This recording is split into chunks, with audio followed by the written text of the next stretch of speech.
রয়েছেন সংযুক্ত আরব আমিরাতের আবুধাবির আল আইন নামক শহরে।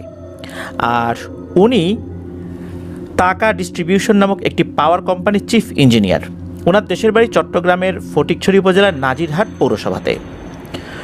উনি যখন এলাকাতেই ছিলেন তখন এই ঘটনাটির একটি অংশের সাক্ষী হয়েছিলেন। চলুন ঘটনাটি শুনে আসি। ঘটনাটি 2020 সালের যখন লকডাউন চলে এই সময়কার। তো এরও আগে উনি চাকরি করতেন ঢাকা ইপিজেডে। চিন্তা করলেন যে চাকরিটা এখন আর করব না, চাকরিটা ছেড়ে দিয়ে বিসিএসের প্রিপারেশন নেই। তো বিসিএসের প্রিপারেশন নেওয়ার জন্য উনি ঢাকা ইপিজেডের চাকরিটা ছেড়ে দিয়ে চট্টগ্রামে চলে আসেন। পরবর্তীতে দেখা গেল উনি কিছুটা আর্থিক সমস্যার মুখোমুখি হচ্ছেন, কারণ উনি যখন চাকরি করতেন মোটা অঙ্কের বেতন তো উনি পেতেন, আর ওনার চলাফেরার যেই একটা ধারা ছিল, হঠাৎ করে চাকরি ছেড়ে দেওয়ার পর সেই ধারাটা তো আর অব্যাহত রাখা যাচ্ছিল না, যার কারণে উনি কিছুটা আর্থিক সমস্যার মধ্যে পড়ে গেলেন। পরবর্তীতে চিন্তা করলেন যে আর একটা চাকরি নেই চট্টগ্রামে, পাশাপাশি উনি বিসিএসের প্রিপারেশনটা নেবেন। এমন চিন্তা করেই মূলত চট্টগ্রাম ইপিজেডের একটি বেসরকারি কোম্পানিতে উনি ভাইবা দেন। ভাইবা ভালো হয়, লিখিত পরীক্ষা পাশ করার পর ভাইবা দিয়েছেন, দেখা গেল ভাইবা ভালো হয়েছে এবং চাকরিটা ওনার হয়ে যায়। ওনার জয়েনিং ছিল 2020 সালের ফেব্রুয়ারি মাসের 1 তারিখে। তো ওই সময়ে এই জাহিদ হোসেন ভাই, অর্থাৎ যার ঘটনা আমরা বলছি তার নাম মোহাম্মদ জাহিদ হোসেন, তো উনি পরিবার সহ থাকতেন হচ্ছে চট্টগ্রামের অক্সিজেন যে এরিয়াটা রয়েছে ওইখানে। যারা চট্টগ্রামে আছেন তারা কিন্তু ওই অক্সিজেন এরিয়াটাকে অবশ্যই চিনে থাকবেন। এখন সমস্যা হলো কি, যে ওইখান থেকে ইপিজেডের ওইখানে গিয়ে চাকরি করে আবার বাসায় আসবেন, এটা ওনার জন্য বেশ কষ্টসাধ্যই ছিল। তো ওনার পরিবারের লোকজন চিন্তা করলো ওনারা বাসা ছেড়ে দিয়ে চলে যাবেন ওই ফটিকছড়িতে। আর এই জাহিদ হোসেন ভাই চিন্তা করলেন যে উনি ওই ইপিজেডের কাছাকাছি বাসা নেবেন। তো ইপিজেডের কাছাকাছি যে বাসাগুলো ছিল ওটা বেশ ঘন বসতিপূর্ণ এলাকা ছিল, যার কারণে ওই জায়গাটা ওনার খুব একটা বেশি পছন্দ হলো না। উনি চিন্তা করলেন উনি আগ্রাবাদে বাসা নেবেন। ওনার পরিবার নিজ এলাকায় চলে গেলেও ওনারা যেই বাসাটাতে থাকতেন এটা কিন্তু একদম ছেড়ে দেন নাই। এই জাহিদ হোসেন ভাই উনি ওই অক্সিজেনের ওই বাসায় থেকেই বাসা খুঁজছিলেন আগ্রাবাদ এলাকায়। তো আগ্রাবাদ এলাকায় উনি বাসা খুঁজছেন একটা ছোট বাসা, কারণ উনি একা থাকবেন, উনি তো ব্যাচেলর মানুষ, সাবলেট হলে ভালো হয়। তো উনি খুঁজছিলেন, মন মতো পাচ্ছিলেন না। এরপর উনি অনলাইনেও খোঁজাখুঁজি করেন। অনলাইনে বাসা খুঁজে দেওয়ার বিভিন্ন পেজ রয়েছে।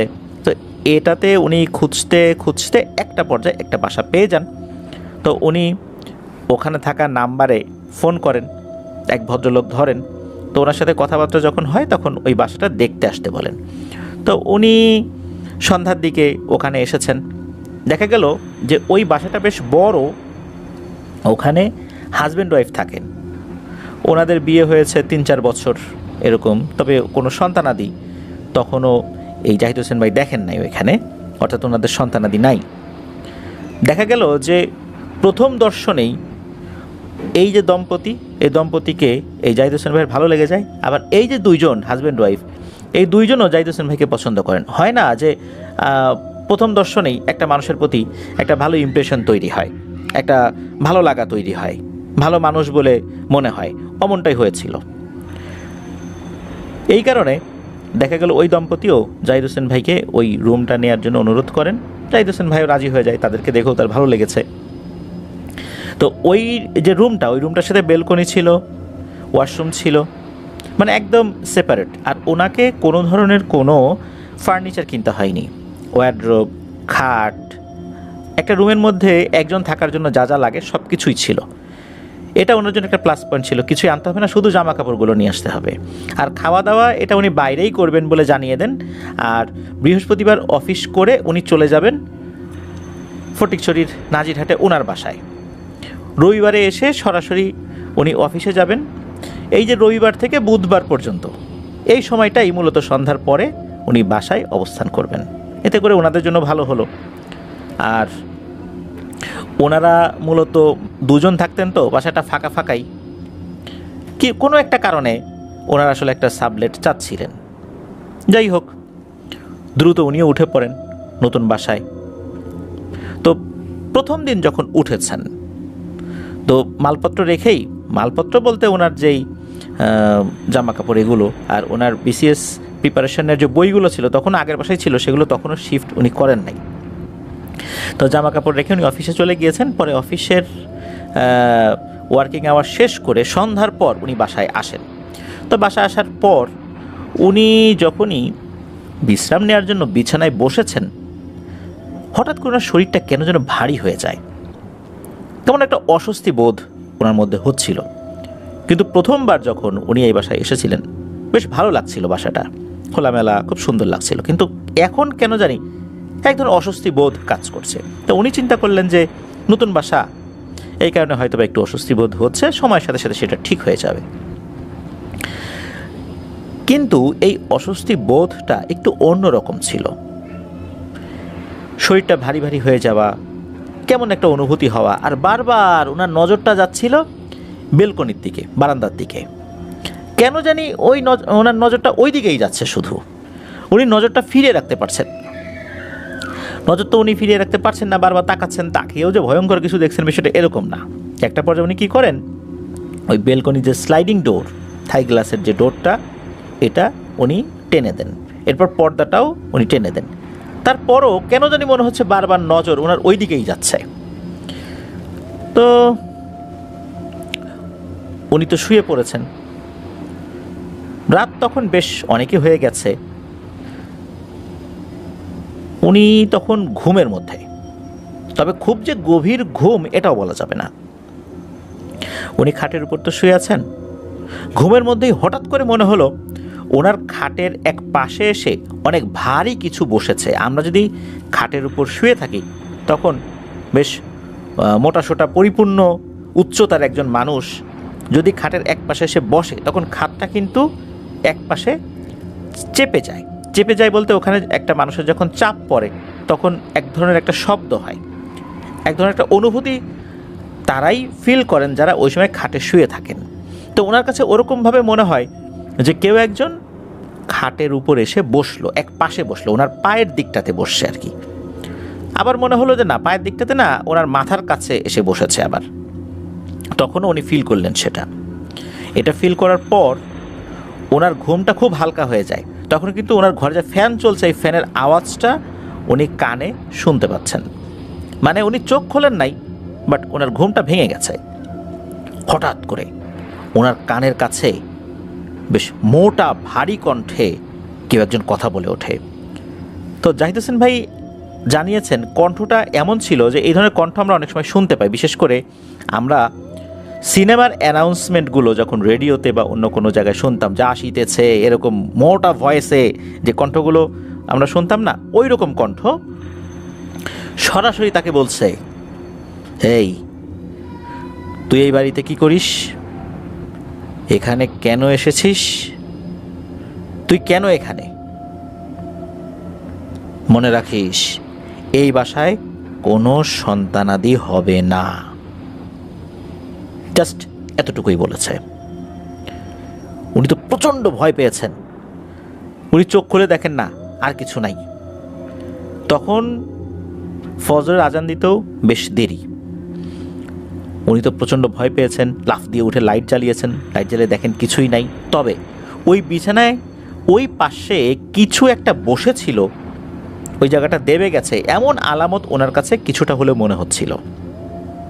এখন এইরকম সময় তো দরজা খুলে ওই আপু আর ভাইয়াকে ডাকাডাকি করা যায় না, ওনারা তো ঘুমাচ্ছেন, বিষয়টা ভালো দেখায় না।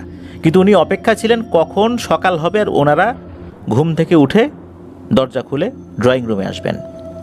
ওনার তো সারা রাত আর ঘুম হচ্ছে না। যখন সকালবেলা ওনারা ঘুম থেকে উঠে দরজা খুলেছেন, উনি তো দৌড়ে বাইরে বের হয়েছেন। বাইরে বের হয়ে দেখেন যে ওই আপু। তো আপুকে দেখে উনি বেশ চিৎকার করে বলে উঠেছেন, আপু তাড়াতাড়ি দিকে আসেন, তাড়াতাড়ি দিকে আসেন, আপনার সাথে আমার কথা আছে। বিশেষ করে মানুষ যখন খুব ভয় পায় বা মানুষের যখন খুব জরুরি কোনো কিছু থাকে, এক্ষুনি বলতে হবে, তখন কিন্তু মানুষের গলার ভয়েস যেরকম পরিবর্তন হয়ে যায়, ওই রকমভাবে বলছে। তো ওনার এরকম চমকে ওটা দেখে ওই আপু ভয় পেয়েছেন যে কী হইলো আবার। তখন ওই আপু বলছেন তুমি শান্ত হও, বসো, এই সোফায় বসো। তো সোফায় বসার পর এই জাহিদ হোসেন ভাই উনি বলছেন যে আপু আমার সাথে একটা ভয়ঙ্কর ঘটনা ঘটে গেছে, এই ব্যাপার আমি এই শুনেছি। এইটা শোনার পর এই আপুকে খুব চিন্তিত দেখা যায়। উনি ঘুম থেকে ওঠার পর স্বাভাবিকভাবে মানুষের ফেস এক ধরনের থাকে, সময়ের সাথে কিছুটা সময় পর সেটা ঠিক হয়ে যায়। ঘুম থেকে ওঠার পর ওনার চেহারা যেরকম ছিল হঠাৎ করে মনে হচ্ছে চেহারাটা আরও মলিন হয়ে গেল। উনি গভীরভাবে কিছু চিন্তা করছেন। কয়েক মিনিট চিন্তা করার পর উনি কিছু কথা বলেন। মনে হলো উনি কোনো রহস্যের গন্ধ পাচ্ছেন। উনি বলেন যে আসলেই অনেক দিন ধরেই কেমন একটা অস্বস্তি বোধ হয়, এই জন্যই সাবলেট নিয়েছি যাতে করে এই সমস্যাটা কেটে যায়, কিন্তু বুঝতে পারলাম এখানে অন্য কোনো সমস্যা আছে। তখন ওই আপু বললেন যে উনি এর আগে সন্তান সম্ভবা হয়েছিলেন। 7 মাস যখন ওনার গর্ভের সন্তানের বয়স, হঠাৎ করেই এই সন্তান নড়াচড়া বন্ধ করে দেয়। এরপর যখন ডক্টরের কাছে নিয়ে যাওয়া হয় তখন দেখা গেল এই সন্তানটি গর্ভের মধ্যেই মারা গিয়েছে। তো এরকম সমস্যার কথা উনি বলেন। এরপর ওই আপু বলেন যে ভাই তুমি অফিসে যাও, তোমার ভাইও অফিসে যাক, সন্ধ্যার পর তোমার ভাই এই বিষয়ে বিস্তারিত তোমাকে বলবে। তো উনি তখন মোটামুটি তাড়াতাড়ি ফ্রেশ হয়ে চলে যান, কারণ হচ্ছে 7টার সময় ওনার অফিসের একটা স্টাফ বাস একটা নির্দিষ্ট জায়গায় আসে, এই জন্য তাড়াতাড়ি ওনাকেও বের হয়ে যেতে হবে। ওই সময় তো আর কথা বলার সুযোগও ছিল না, এই জন্য উনি দ্রুত চলে যান। তো ওনার স্বামী যখন আসার পর সন্ধ্যার দিকে আসে, উনিও চলে আসছেন। তো ওই ভাইয়াই এই জাহিদ হোসেন ভাইকে ডাক দেয়। তখন ওই আপুও ছিল পাশে। তখন দুজন মিলে এই বিষয়গুলো আবারও বলেন যে এই ব্যাপার। তখন বিষয়টা তো খুব চিন্তার বিষয়। মূলত মঙ্গলবারে উনি বাসায় উঠেছেন, মঙ্গলবার রাতের বেলা স্বপ্ন দেখেছেন, বুধবার এই স্বপ্নের কথা বর্ণনা করেছেন। অর্থাৎ বৃহস্পতিবার উনি অফিস করে বাসায় চলে যাবেন। তো উনি বাসায় যখন গিয়েছেন ওনার মা বাবার সাথে বিষয়টা শেয়ার করেন। এই জাহিদ হোসেন ভাই ওনার মা বাবার সাথে যখন বিষয়টা শেয়ার করেছেন, ওনার মা বাবা বলে যে বাবারে তুই আর ওই বাসায় যাস না, তোর একটা সমস্যা হয়ে যাবে, নিশ্চয়ই এখানে অনেক ভয়ঙ্কর কিছু আছে, তোর একটা বিপদ হবে, তুই যেহেতু এরকমটা দেখছিস সুতরাং তুই ওই বাসায় যাবি না। এখন কি করবেন উনি, মা বাবা বলতেছেন। বাসায় থেকেই তখন ওনার বিভিন্ন বন্ধুবান্ধবদেরকে ফোন দিচ্ছেন যে আশেপাশে কোনো, তো ওরকমভাবে যখন কিছু পাওয়া যাচ্ছিল না, একটা পর্যায়ে এসে উনি সিদ্ধান্ত নেন যে না, উনি বাসা পরিবর্তন করবেন না। কেননা ওই আপু ভাইয়া যেরকম আন্তরিকতা দিয়ে ওনাকে বাসা ভাড়াটা দিয়েছেন, ছোট ভাইয়ের মতো করে দেখছেন, তো ওনারা এরকম একটা সমস্যার মধ্যে পড়ে গেছেন, এই মুহূর্তে কিভাবে উনি ওনাদেরকে বিপদে ফেলে চলে আসবেন? এটা একটা সমাধান তো করে যেতে হবে। উনি চিন্তা করলেন যে উনি বাসা পরিবর্তন করবেন না, তবে উনি এতটুকু পরামর্শ দিয়েছিলেন ওই ভাইয়াকে ফোন করে যে ভাইয়া এই বাসায় মনে হয় সমস্যা আছে, বাসাটা পরিবর্তন করতে হবে, কিন্তু আমি আপনাদের সাথেই থাকব। তখন এরকম কথাবার্তাই হয়ে যায় যে জাহিদ হোসেন ভাই ওনাদেরকে ছেড়ে যাবেন না। তো ওই বাসায় থেকেই ওনারা বাসা খুঁজছিলেন অন্য কোনো জায়গায়। সন্ধ্যার দিকেই ওই ভাইয়া এবং জাহিদ হোসেন ভাই উনি চলে আসতেন, দুইজন মিলে বাসা খুঁজতেন। তবে ওই যে মোটা ভারী কণ্ঠে ওনাকে যে বলেছিল যে কথাটা, এটা উনি পরবর্তীতে আর না শুনলেও ওই অস্বস্তি বোধটা এটা কিন্তু ছিল। আরও একটি বিষয় ওই ভাইয়া বলেছিলেন জাহিদ হোসেন ভাইকে, ওই ভাইয়া বলেছিলেন যে ওনার স্ত্রীর গর্ভের 7 মাসের সন্তানটি নড়াচড়া বন্ধ করে দেওয়ার কয়েকদিন আগে উনি একটি স্বপ্ন দেখেছিলেন। কি সেই স্বপ্ন? উনি স্বপ্নে দেখেছিলেন এই যেই রুমটাতে এই জাহিদ হোসেন ভাই উনি ভাড়া নিয়েছেন, উনি স্বপ্নে দেখেন যে ওই ভাইয়া ওই রুমে শুয়ে আছেন। তো একটি বাচ্চা 1-1.5 বছর বয়সী বাচ্চার মতো হবে আর কি, সে দৌড়াদৌড়ি করছে, খেলছে। খেলতে খেলতে বাচ্চাটা কি করলো, বাচ্চাটা দৌড়ে ওই বেলকনির দিকে চলে যাচ্ছে। আর ওই ভাইয়া কিন্তু শুয়েই আছেন, শুয়ে শুয়ে সেটা দেখছেন। ওই বাচ্চাকে উনি চেনেন না। বাচ্চাটা বেলকনির দিকে দৌড়ে যাচ্ছে, হঠাৎ করে বাচ্চাটা পেছন দিকে ঘুরলো, ঘুরে ওই ভাইয়ার দিকে তাকিয়ে হাসি দিল। হাসি দেওয়ার পর ওই বাচ্চাটা বেলকনি থেকে এক লাফ দিয়ে নিচে পড়ে গেল। তখন ওই ভাইয়া তাড়াতাড়ি করে ওই বেলকনির দিকে চলে গেলেন বাচ্চাটার কী হলো দেখার জন্য। উনি নিচ দিকে তাকিয়ে দেখেন ওই বাচ্চাটা নিচে পড়ে এমনভাবে চ্যাপ্টা হয়ে গেছে, মারা গেছে, একদম রাস্তার সাথে মিশে গিয়েছে। অনেক সময় অনেক পাকা নরম ফল যদি আমরা উপর থেকে ফেলে দিই, তখন ফ্লোরের উপর পড়লে যেরকম চ্যাপ্টা হয়ে যায় না, ওরকম হয়ে গেছে। এই স্বপ্নটা দেখার পর উনি ধর্মর করে উঠে বসেন, যার এটা কি দেখলাম। এর কয়েকদিন পরেই ওনার স্ত্রীর গর্ভের সন্তানের নড়াচড়া বন্ধ হয়ে গিয়েছিল। তাহলে বোঝা যাচ্ছে যে এই স্বপ্নের একটা দুর্দান্ত অর্থ ছিল, যেটা ওই সময়ের প্রেক্ষাপটে উনি বুঝতে পারেন নাই। তো এটা জাহিদ হোসেন ভাইকে জানিয়েছেন। তো যাই হোক, বাসা ওনারা খুঁজছিলেন। তবে এর মধ্যে যেটা হয় সেটা হচ্ছে যে ওনাদেরকে ভালো কোনো হুজুর দেখাতে বলেন। এর ভিতরে আর একটা সমস্যা হয়ে যায়, লকডাউন শুরু হয়ে যায়। লকডাউন শুরু হয়ে গেলে অফিস আদালতও বন্ধ হয়ে যায়। এই জাহিদ হোসেন ভাই উনি ওনার যে বাড়ি চট্টগ্রাম ফটিকছড়ি নাজিরহাট পৌরসভাতে, সেখানে উনি চলে যান। তো এর মধ্যে ফোনে যোগাযোগ হচ্ছিল ওই ভাইয়া আপুদের সাথে, ওনারা হুজুর দেখাচ্ছিলেন। একটা পর্যায়ে ওই ভাইয়া ফোন করে জানান আলহামদুলিল্লাহ সমস্যার সমাধান হয়েছে। মূলত ওই ভাইয়া জানান যে এই ভাইয়া এবং আপুর উপরে ভয়ঙ্কর এক জিন চালান করে দেওয়া হয়েছে, বিশেষ করে এই আপুর উপরে এর প্রভাবটা খুব বেশি। আর এই জিনটা শুধু একটা কাজই করবে, কোনো সন্তানাদি হতে দেবে না। আর এই কাজটা মূলত কে করেছিল? ওই ভাইয়া যেই অনুমানটা করেছিলেন, এটা হচ্ছে তারই আপন বড় ভাইয়ের স্ত্রী। মূলত এই ভাইয়া এবং আপু পছন্দ করে বিয়ে করেছিলেন, যেটা পরিবার থেকে আসলে মেনে নেয়নি প্রথম দিকে, পরবর্তীতে মেনে নিয়েছে। তো তখন তো আসলে কি করবেন, ওনারা মেনে নিতে বাধ্য হয়েছেন। এখন চাকরির সুবাদে ওই ভাইয়া তো তার ওয়াইফকে নিয়ে, মানে ওই আপুকে নিয়ে চলে আসছেন অন্য আর একটা জায়গায়, সেখানে বাসা ঠিক করেছেন, ওনারা ঘর সংসার করছেন। মূলত ওই ভাইয়ার বড় ভাইয়ের স্ত্রী, তিনি এই কুপরামর্শটা তার পরিবারের সদস্যদেরকে দিয়েছেন যে এই ছেলে তো বিয়ে করেছে এই মেয়েকে, তো এই মেয়ের জন্য কোনো সন্ততি না হয়। এখানে দুটা উদ্দেশ্য। এক, এই ছেলের কোনো ওয়ারিশ যদি জন্মগ্রহণ করে তাহলে সম্পত্তি ভাগাভাগি হয়ে যাবে, এটা একটা সমস্যা। তো কোনো সন্তানাদি হতে দেয়া যাবে না, যেন কোনো ওয়ারিশ সৃষ্টি না হয়, আর সম্পত্তি ওই ভাইয়ার যে বড় ভাই সেই যেন ভোগ দখল করতে পারে। এই কুপরামর্শটা সেই বড় ভাইয়ের স্ত্রীর মাথা থেকে আসছে, এবং সেই পরামর্শে সম্মত হয়েই এই ভয়ঙ্কর অপকর্মটা ওনারা করেছেন।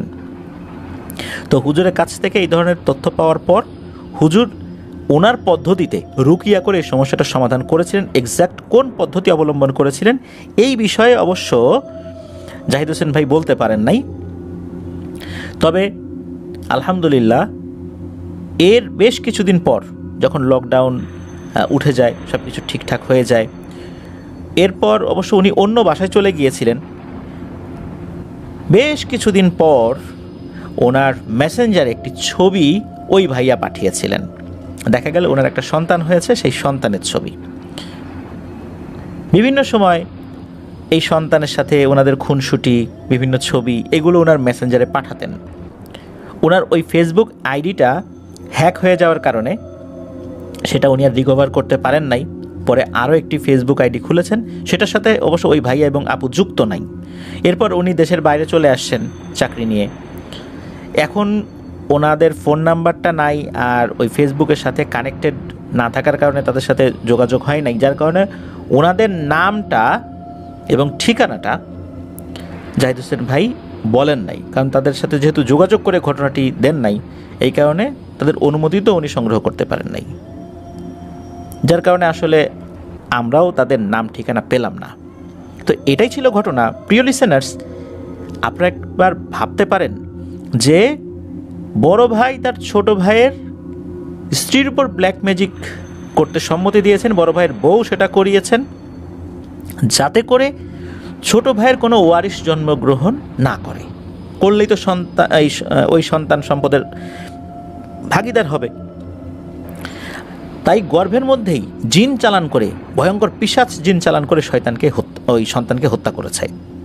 ওই শয়তানটা, যে শয়তানকে চালান করে দেওয়া হয়েছে গর্ভের ওই নিষ্পাপ মাসুম শিশুর উপরে। আর এই শয়তানটা এসেই এই শিশুদেরকে হত্যা করছে। প্রিয় লিসেনার্স, এই বাস্তবতা কি শুধু এই জাহিদ হোসেন ভাই দেখেছেন? উনি তো একটা দেখেছেন। এরকম ভয়ঙ্কর বাস্তবতা আমাদের আশেপাশে ছড়িয়ে ছিটিয়ে রয়েছে। যারা এই কাজ করছেন তাদেরকে শয়তান এমনভাবে গ্রাস করে ফেলেছে, তাদের মাথায় এই চিন্তাটা কখনোই আসছে না যে আমি যে এই কাজটা করছি এটাতে দুটো অপরাধ হচ্ছে। এক, আমি সুস্পষ্ট কুফুরির মধ্যে লিপ্ত রয়েছি। দুই, আমি মানুষ হত্যা করাইলাম। এখানে সুস্পষ্ট দুটো ভয়ঙ্কর অপরাধ, কুফুরির অপরাধ, হত্যার অপরাধ। তো এইরকম অপরাধের সাথে কিন্তু আমাদের আশেপাশে অনেকেই যুক্ত রয়েছেন। তো এই ঘটনার সাথে আপনারা অনেকেই নিজেদের অনেক বিষয়কে কানেক্ট করতে পারবেন। প্রিয় লিসেনার্স, যদি এই ধরনের কোনো সমস্যা আপনারা বুঝতে পারেন, অনুগ্রহ করে দ্রুত ভালো কোনো হুজুরের কাছ থেকে রুকিয়া করে এই সমস্যার সমাধান করে নেবেন। কারণ একটা মানুষের সবচাইতে বড় ক্ষতি করে জাদুটোনার মাধ্যমে কিন্তু তার নিকট আত্মীয় স্বজনরাই। দূরের লোকজন কিন্তু কম করে, করে না তা না, করে কম করে। নিকট আত্মীয় স্বজনরাই সবচেয়ে বেশি ক্ষতি করে। দেখবেন যে কোনো একটা ছেলে ভালো একটা চাকরি পেয়েছে, এরপরেই তার বিভিন্ন ধরনের সমস্যা শুরু হয়ে গেছে, এমনকি সে মারাও গিয়েছে হঠাৎ করে। কারণ সে চাকরি পেয়েছে, তার নিকট আত্মীয় স্বজনরা সেটা সহ্য করতে পারছে না। ওই এত ভালো চাকরি পাবে, ওকে মানুষ সম্মান করবে, সমাজে ওর গ্রহণযোগ্যতা বেড়ে গেল, যাক এটা তো আমরা মেনে নিতে পারবো না, কিছু একটা করতেই হবে। কি করবে? চলে গেল তান্ত্রিকের কাছে, করে দিল কালো জাদু। কারো ব্যবসায় উন্নতি হচ্ছে, সহ্য হচ্ছে না, করে দিল কালো জাদু।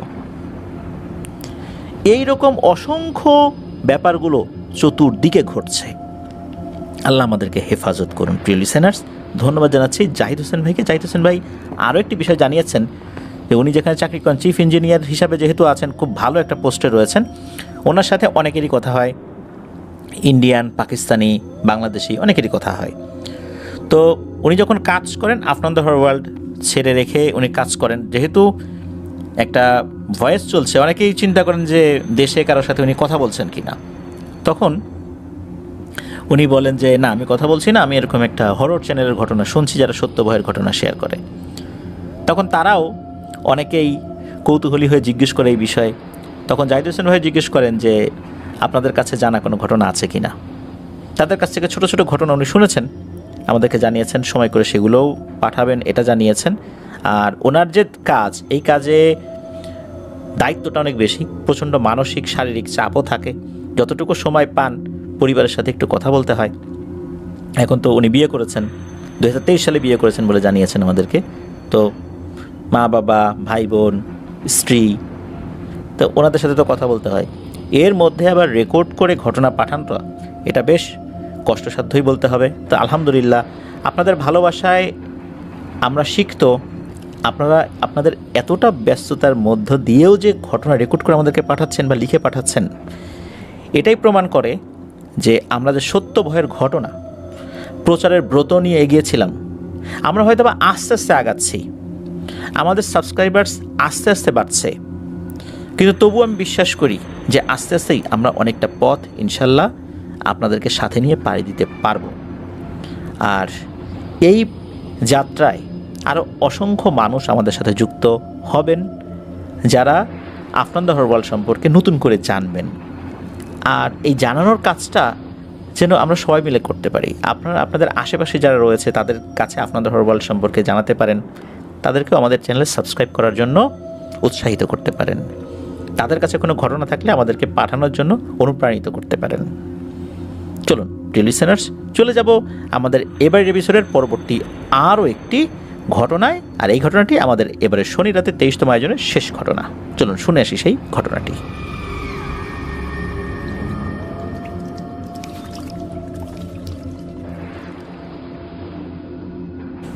চলে এলাম প্রিয় লিসেনার্স আমাদের এবারের শনি রাতে 23তম আয়োজনের শেষ ঘটনায়। এখন যে ঘটনাটি আপনাদের সাথে শেয়ার করবে, এই ঘটনাটি বেশ মর্মান্তিক। আর সত্যিকার অর্থে আমাদের যে সকল প্রবাসী ভাইয়েরা জীবনের ঝুঁকি নিয়ে মাথার ঘাম পায়ে ফেলে কাজ করছেন দেশের জন্য, নিজের পরিবারের জন্য, এমন ভাইদের মধ্যে অনেকেই নীরবে নিভৃতে পৃথিবীর মায়া ত্যাগ করে চলে যাচ্ছেন। কারো মৃত্যু স্বাভাবিক, কারো মৃত্যু অস্বাভাবিক থেকেও অস্বাভাবিক। সেগুলোর ব্যাখ্যা অনেক ক্ষেত্রে কোনোভাবেই জানা যায় না।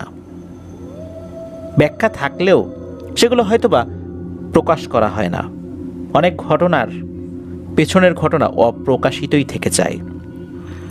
এমনই এক অপ্রকাশিত সত্য আপনাদের সামনে উপস্থাপন করতে চাই। এই ঘটনাটি আমাদেরকে যিনি দিয়েছেন তার নাম হোসাইন রনি। ওনার বাড়ি যশোর জেলার শার্শা উপজেলার নিজামপুর ইউনিয়নের শ্রীকোনা গ্রামে। উনি বর্তমানে মালয়েশিয়াতে রয়েছেন। উনি বর্তমানে মালয়েশিয়াতে পেইন্টিংয়ের কাজ করছেন। তবে 10 বছর আগে উনি যখন মালয়েশিয়াতে গিয়েছিলেন তখন কিন্তু নির্মাণ শ্রমিক হিসাবে গিয়েছিলেন। ঘটনাটি যেখানে ঘটে ওই জায়গাটার নাম হচ্ছে ফরেস্ট সিটি, অর্থাৎ জঙ্গল শহর বা জঙ্গলের শহর। ওইটা যে এলাকাতে অবস্থিত জহুর বারু বা এই টাইপের একটা নাম বলেছেন হোসাইন রনি ভাই। এইটা 2016 সালের আগে একটা জঙ্গলের মতো ছিল জায়গাটা, একটা দ্বীপ মূলত ওই এরিয়াটা। অনেক জায়গাতেই ভয়ঙ্কর ভয়ঙ্কর জঙ্গল ছিল। তো ওখানে 100-র উপরে প্রজেক্ট হবে এরকম একটা পরিকল্পনা সরকার নেয়, আর বিভিন্ন কোম্পানিকে এই দায়িত্ব দেওয়া হয়। সেখানে যে কোনো লোক থাকতো না বিষয়টা এরকম না, অল্প লোকজন বসবাস করত। তো ওই জায়গাটাতে আবার নতুন করে একটা পরিকল্পনা নেয় সরকার, সুন্দর করে ওইটাকে গড়ে তুলবে। ফরেস্ট রেখেই বিভিন্ন জায়গায় একটা সিটি গড়ে তোলা হবে। তো এই জন্যই ওই এলাকাটার নাম হয়েছে ফরেস্ট সিটি। সমুদ্রের পার্শ্ববর্তী একটি জায়গা এটা, জঙ্গল, পাশে সমুদ্র। যেমন ভয়ঙ্কর তেমন সুন্দরও বটে। ওখানে অনেক বাংলাদেশি ভাইয়েরাই অবৈধভাবে বসবাস করছেন, অর্থাৎ মালয়েশিয়াতে। 2016 সালের কথা বলছি। অনেকের হয়তোবা ওয়ার্ক পারমিটের যে মেয়াদটা সেটা শেষ হয়ে গেছে, তারপরে মালয়েশিয়াতে রয়েছেন। অনেকে আবার অবৈধভাবে দালাল ধরে গিয়েছেন। তো অনেক ক্ষেত্রে দেখা যায় যে ওনারা অনেক মানবেতর জীবনযাপন করলেও একদম প্রকাশ্যে আসতে পারেন না বিভিন্ন কাজগুলোর ক্ষেত্রে। বিভিন্ন অকেশনে প্রকাশ্যে আসতে পারেন না যদি পুলিশ ধরে, কারণ তখনও তো তাদের বৈধ কাগজপত্র নেই। এরকম সমস্যায় কিন্তু অনেক মালয়েশিয়া প্রবাসী ভাইরাও রয়েছেন। শুধু মালয়েশিয়া না, বাংলাদেশের অনেক ভাইরাই যারা গিয়েছেন বিশ্বের বিভিন্ন জায়গাতে, এরকম সমস্যা অনেকেরই রয়েছে। ওইখানে একটি কোম্পানির প্রজেক্ট শুরু হয়। বিভিন্ন কোম্পানি তো দায়িত্ব পেয়েছিল। তো ওই কোম্পানির যিনি প্রজেক্ট ম্যানেজার উনি ছিলেন একজন চাইনিজ। তো উনি যখন ওখানে কাজ শুরু করেছেন, কাজ শুরু করার পরে উনি নাকি একটা স্বপ্ন দেখেন। উনি স্বপ্নে দেখেন কোনো অবয়ব এসে তাকে বলছে যে এখানে কাজ শুরু করবি না, যদি করিস তাহলে সমস্যা হবে। আর কী যে সমস্যা হবে তা তুই কল্পনাও করতে পারবি না। তখন নাকি স্বপ্নের মধ্যেই ওই প্রজেক্ট ম্যানেজার উনি সেই অবয়বকে জানান যে এখানে আমার কী দোষ, আমি তো চাকরি করি, আমাকে নিয়ে আসছে এই প্রজেক্টটা ঠিক সময় শেষ করার জন্য। তো এটা তো কোম্পানির কাজ যে তারা এখানে কাজ করবে কি করবে না, এটা তাদের সিদ্ধান্ত। আমার তো এখানে কিছু করণীয় নাই, আমার দায়িত্ব দেওয়া হয়েছে, আমি সেটা করব, এটা আমি থামাতে পারবো না। তখন নাকি স্বপ্নের মধ্যে বলা হয় যে তুই কাজ করতে পারবি 3টা শর্তে। এই 3টা শর্তের যে কোনো একটা শর্ত মেনে নিলেই তোকে কাজ করতে দেয়া হবে, তা না হলে ভয়ঙ্কর পরিণতি ভোগ করতে হবে তোকে। প্রথম শর্ত, তোর ছেলেকে নিয়ে যাব আমরা। এটা তো ম্যানেজার রাজি হয় না, কেউ তো তার সন্তানকে দিতে চাইবে না, এটাই স্বাভাবিক। যদি এটা না মেনে নেওয়া হয় তাহলে অন্য একটা শর্ত, 3 জন শ্রমিককে বলি দিতে হবে।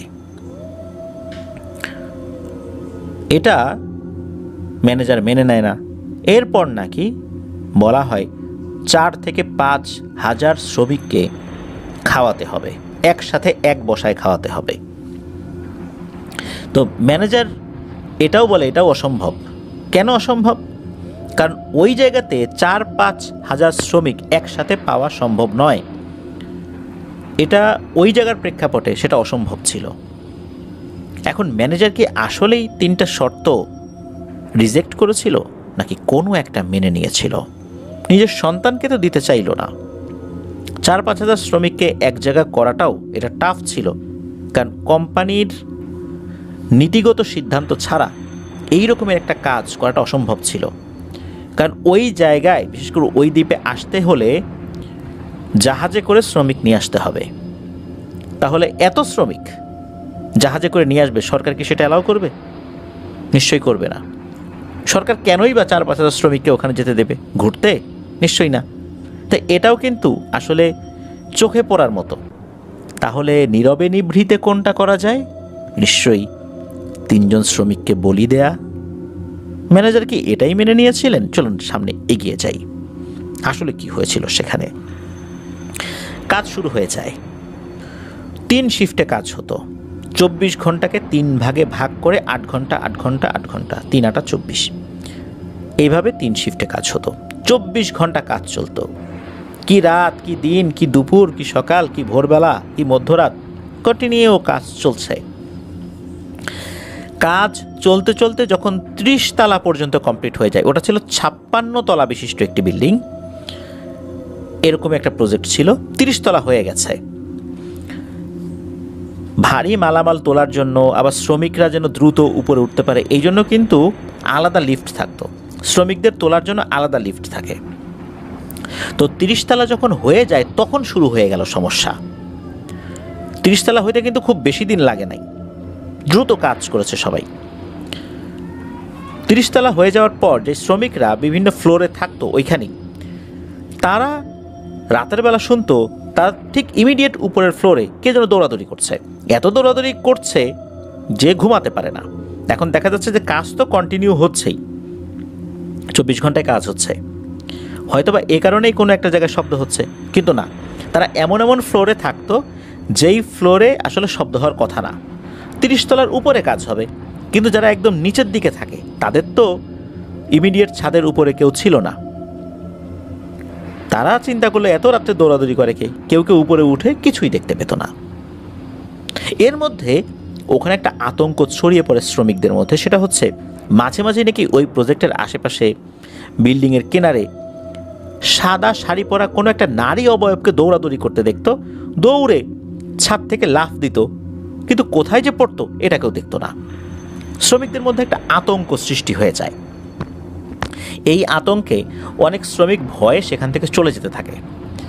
শ্রমিকদের সংখ্যা যখন কমে গেল তখন এই চাইনিজ ম্যানেজার পড়ে গেলেন এক বিপদে। কারণ তাকে তো একটা নির্দিষ্ট সময়ের মধ্যে কাজ শেষ করতে হবে। প্রত্যেকটা ফ্লোর, প্রত্যেকটা কাজের ইউনিটগুলো একটা নির্দিষ্ট সময় বেঁধে দেওয়া আছে যে এই কাজগুলো এই সময়ের মধ্যে শেষ করতে হবে। শ্রমিক চলে যাচ্ছে, এখানে উনি কাজ করাবেন কাকে দিয়ে? এই জন্য যেই শ্রমিকরা ছিল তাদের কাজের সময়টা বাড়িয়ে দেওয়া হয়। বিষয়টা এরকম যে প্রত্যেকের কাজ আর একটা গ্রুপের সাথে ওভারল্যাপ হবে আর কি। যেমন কারো 8 ঘন্টা, তো তারা তাদের কাজ করতে থাকবে, অন্যরা এসেও ওই সময় তারাও তাদের কাজ করতে থাকবে। তাদের 8 ঘন্টার জায়গায় 12 ঘন্টা করে দেওয়া হলো, মানে প্রত্যেকটা গ্রুপই 12 ঘন্টা করে কাজ করবে। 8 ঘন্টা পরে আর একটা গ্রুপ আসার পরে আগের গ্রুপও 4 ঘন্টা অতিরিক্ত কাজ করবে। তো এইভাবে প্রত্যেকটা গ্রুপ অতিরিক্ত করে 4 ঘন্টা বা 3 ঘন্টা এরকম কাজ করবে, তা না হলে তো কাজ শেষ হবে না। তো এইভাবে কাজ শুরু করা হলো। 30 তলা যখন হয়ে 31-32 তলা এরকম হয়ে গেছে। তো এখানে একটা বিষয় রয়েছে, সেটা হচ্ছে এক একটা ফ্লোরের যখন ছাদ ঢালাই হয়, আমাদের দেশে আমরা দেখি যে কাঠ দিয়ে ফ্রেম করে উপরে ছাদ ঢালাই দেওয়া হয়। ইদানিং দেখা যাচ্ছে যে স্টিলের পাতগুলো দেয়া হয়। তো ওই রকমই ওইখানে অ্যালুমিনিয়ামের পাত দেওয়া হয়, দিয়ে ছাদ ঢালাই হওয়ার পর নির্দিষ্ট সময় পর সেগুলো আবার খুলে ফেলা হয়। এগুলো এবার পরবর্তী উপরে যে ছাদ ঢালাইটা দেওয়া হবে তখন সেগুলো সেখানে সেট করা হয়। এরকম একটা ফ্লোরে যখন অ্যালুমিনিয়ামের পাতগুলো খোলা হবে, তখন একজন শ্রমিক একটা অংশে কাজ করছিলেন, সেখানকার অ্যালুমিনিয়ামের পাতটা উনি খুলবেন। তখন কিন্তু অনেক রাত, ওই রাতের শিফটে যারা কাজ করছিলেন ওইখানে আশেপাশে 5-6 জন লোক কাজ করছিলেন আর কি, ঠিক ওই জায়গাটাতে। বিভিন্ন সাইড আছে, তো এই সাইডে এই কয়জন কাজ করবে, ওই সাইডে ওই কয়জন কাজ করবে। তো তখন একজন নাকি কাজ করতে করতে হয় কি, একটা অ্যালুমিনিয়ামের পাত কিছুতেই খুলতে পারছে না। উনি তখন পাশে আরেকজনকে ডাকেন, সে আসার পর 2 জন মিলেও খুলতে পারছে না, এভাবে আরেকজনকে ডাকা হয়। এরকম করতে করতে 3 জনকে ডাকা হয়, প্রথমে একজন পরে 3 জন, মোট 4 জন ব্যক্তি মিলেও কোনোভাবেই এই অ্যালুমিনিয়ামের পাতটাকে খুলতে পারছে না। অনেক চেষ্টার পর হঠাৎ করে অ্যালুমিনিয়ামের পাতটা এমনভাবে খুলে যায়, আর ওই অংশটা ছিল একদম ছাদের কিনারে, মানে ওই ফ্লোরের ছাদের কিনারে ছিল। এমনভাবে হ্যাঁচকাটানে খুলে যায়, এই 3 জন তাদের বডির ব্যালেন্স রাখতে পারে না। এরা 3 জনই এই বিল্ডিং থেকে নিচে পড়ে যায়। তবে ওই অংশটা এমন একটা জায়গায় ছিল যে একদম ছাদের কিনারে যেই অংশটা, এই ছাদের কয়েকটা পার্ট ছিল, বিল্ডিংয়ের মাঝামাঝি কিছু জায়গা থাকে না, যেমন লিফটের জায়গা, যে লিফটটা উঠবে এরকম কিছু জায়গা ফাঁকা থাকে। এছাড়া কিছু কিছু জায়গায় ফাঁকা রেখেছিল তারা, ওই হয়তো বা ওই বিল্ডিংয়ের ডিজাইনটা এরকম ছিল। আবার আমরা দেখি যে কয়েকটা টাওয়ার বিশিষ্ট বিল্ডিং, একটাই বিল্ডিং কিন্তু মাঝখানে ফাঁকা থাকে, এরকম কিছু জায়গা। এবং দেখা যাচ্ছে যে এরকম কিছু বিল্ডিং থাকে যে 4টা টাওয়ার, এই প্রত্যেকটা বিল্ডিংয়ের মাঝখানে ফাঁকা থাকে। আবার দেখা যাচ্ছে যে কলাম দিয়ে এগুলো যুক্ত থাকে। আবার দেখা যাচ্ছে এই 4টা টাওয়ারের আবার মাঝখানের অংশ ফাঁকা থাকে, হয়তো বা এরকম কোনো একটা জায়গা ছিল আর কি। তো ওই রকম একটা জায়গায় এই 3 জন পড়ে গিয়েছিল। পড়তে পড়তে একজনের বডি এসে 8 তলায় পড়ে, আর একজনের বডি 2 তলায় পড়ে, আর একজনের বডি একদম নিচ তলায় পড়ে। আর আরেকজন, উনি ওই ধাক্কা খেয়ে নিচে পড়েন নাই, ওনার ধাক্কাটা ছিল উল্টো দিকে, তার মানে হচ্ছে যেই পাশটা আসলে কিনারে না ওই দিকে। উনি আল্লাহর রহমতে বেঁচে যান। তো ওনার মুখ থেকে এই ঘটনাটা শোনা যায়। যখন 3 জন নিচে পড়ে যায়, অনেক জোরে শব্দ হয়। তখন যারা ঘুমন্ত ছিল বা অন্যান্য সাইডে যারা কাজ করছিল, এরাও দৌড়ে চলে আসে, চিৎকার চেঁচামেচি শুরু হয়ে যায়। এখানে আর একটা কথা বলে রাখা ভালো, মাঝে মাঝেই নাকি ওই বিল্ডিংয়ের যেই শ্রমিক লিফটটা, যেই লিফট দিয়ে শ্রমিকরা ওঠানামা করতেন, ইঞ্জিনিয়াররা ওঠানামা করতেন, এই লিফটটা রাতের বেলা একা একাই চলাচল করতো। এমনও হতো যে সেখানে পাওয়ার সাপ্লাই নাই, কিন্তু লিফটটা ওঠানামা করছে। এটা একটা ভুতুড়ে লিফট হিসাবে সকলের কাছে পরিচিত ছিল। ওই সময় শ্রমিকরা যে নিচে নামবে, নিচে নামার জন্য লিফটটা তারা খুঁজছে, তারা দেখে লিফটটা নিচে। আবার নিচ দিকে যে শ্রমিকরা, তারা যে উপরে উঠে কি হয়েছে এটা দেখবে, তারা দেখে লিফটটা উপরে। এইভাবে এই একটা লিফট শ্রমিকরা 2 জায়গায় দেখছিল, উপরে শ্রমিকরা দেখছে নিচে, আর নিচে শ্রমিকরা দেখছে উপরে। এখন তারা ছোটাছুটি শুরু করেছে, কি করবেন এখন? তখন এই 30 তলা থেকেই তারা নিচে নামবেন এমন সিদ্ধান্ত নেন। যে যেই ফ্লোরে ছিল, লিফটে তো আর ওঠানামা করা যাচ্ছে না, সবাই নিচে নামবেন। এভাবে তারা নিচে নামেন। হই হুল্লো শুরু হয়ে যায়, পুলিশকে খবর দেওয়া হয়। এই যে হুসাইন রনি ভাই জানিয়েছেন, ওই সময় অনেক শ্রমিকরাই নাকি বাইরে বের হতে ভয় পেয়েছেন, কেননা তাদের ওয়ার্ক পারমিট ছিল না, অবৈধভাবে এসেছেন, কাগজপত্র তখনও বৈধ হয়নি। বাইরে বের হলে, পুলিশের মুখোমুখি হলে তখন আরেকটা বিপদ হতে পারে। ইচ্ছা থাকার পরে ওনারা বাইরে বের হতে পারেন নাই। আর দুর্ভাগ্যজনক ব্যাপার হচ্ছে, এই 3 জন শ্রমিক যারা পড়ে গিয়েছেন, পড়ে নির্মমভাবে নিহত হয়েছেন, এই 3 জনই বাংলাদেশি রেমিটেন্স যোদ্ধা ভাই। তাদের বডি পুলিশ নিয়ে যায়, ফ্রিজিং করে রাখে। 15 থেকে 16 দিন পর তাদের ঠিকানা গুছিয়ে পুলিশ সরকারের পক্ষ থেকে লাশ বাংলাদেশে পাঠিয়ে দেয়। এরপর কি হলো? এরপরে ঘটল আরও ভয়ঙ্কর কিছু ঘটনা। ঘটনা কিন্তু এখানেই শেষ নয়। এরপর রাতের বেলা অনেকেই নাকি এই 3 জন শ্রমিককে দেখতো, তারা বসে গল্প করছে, কান্নাকাটি করছে, হাঁটাহাঁটি করছে, কেউ কেউ নাকি তাদেরকে কাজও করতে দেখতো। এই সমস্যা যখন শুরু হয়ে গেল, ভয়ে লোকজন আরও এই প্রজেক্টের কাছ থেকে সরে অন্য প্রজেক্টে গিয়ে যোগ দিল।